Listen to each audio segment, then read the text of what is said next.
एक बार रघु नाम का एक लड़का था। उसके माता पिता नहीं थे, इसीलिए मंदिर में ढोलकी बजाकर जो पैसे मिलते उसी से अपना गुजारा करता था। एक दिन जिस सेठ ने मंदिर बनवाया था उसकी मृत्यु हो गई और मंदिर का संचालन उसके बेटे के पास आ गया जो विदेश से पढ़कर आया था।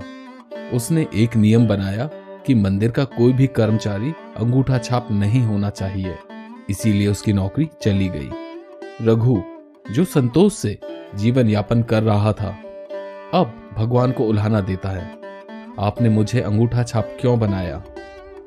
मंदिर में आने वाले भक्तों को रघु की नौकरी चले जाने का दुख होता था, तो कुछ भक्तों ने मिलकर मंदिर के सामने खाली पड़ी जमीन पर पूजा में काम आने वाली धूप, अगरबत्ती, प्रसाद आदि का ठेला लगवा दिया।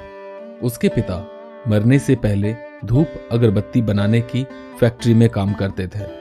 उसने अपने पिता से धूप अगरबत्ती बनाना सीखा। अपनी दुकान पर बेचने वाली धूप वह स्वयं बनाता, जिसकी सुगंध पूरे घर और मंदिर को मंगलमय बना देती। समय बीतता गया, उसकी धूप अगरबत्ती की मांग बढ़ने लगी और वह धीरे धीरे तरक्की करता रहा। 25 साल बाद उस मंदिर का प्रबंध किसी और के पास आ गया। उसने मंदिर का नवीनीकरण कराने की सोची, जिसके लिए बहुत पैसों की जरूरत थी, इसीलिए चंदा इकट्ठा करने का निर्णय लिया गया। चंदा लेने के लिए जब मंदिर के लोग धूप बेचने वाले लड़के के पास पहुंचे तो उसने 5 लाख का चेक भरकर उस पर अंगूठा लगा दिया। किसी ने उससे पूछा, आपने चेक स्वयं भरा है तो उस पर अंगूठा क्यों लगाया।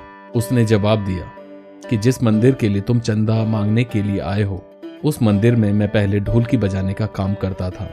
मेरे अंगूठा छाप होने की वजह से मुझे मंदिर से निकाल दिया गया। मंदिर से निकाल देने पर मैंने धूप अगरबत्ती की दुकान खोली, बाद में उसका कारखाना। मेरी शादी हो गई और मेरी पत्नी ने मुझे पढ़ने के लिए प्रेरित किया। पढ़ लिख गया और मैं आज स्नातक पास हूँ। मैं अब भी अंगूठा प्रभु को धन्यवाद करने के लिए लगाता हूँ। यदि उस समय प्रभु ने मुझे अंगूठा छाप ना बनाया होता तो मैं शायद आज भी किसी मंदिर में ढोलकी ही बजा रहा होता। अगर आज आपको प्रभु ने मुसीबत में डाला है तो शायद उसमें आपके आने वाले सुनहरे भविष्य की नींव रखी हो। इसीलिए कहते हैं, प्रभु जो करते हैं अच्छे के लिए करते हैं। जय श्री राम।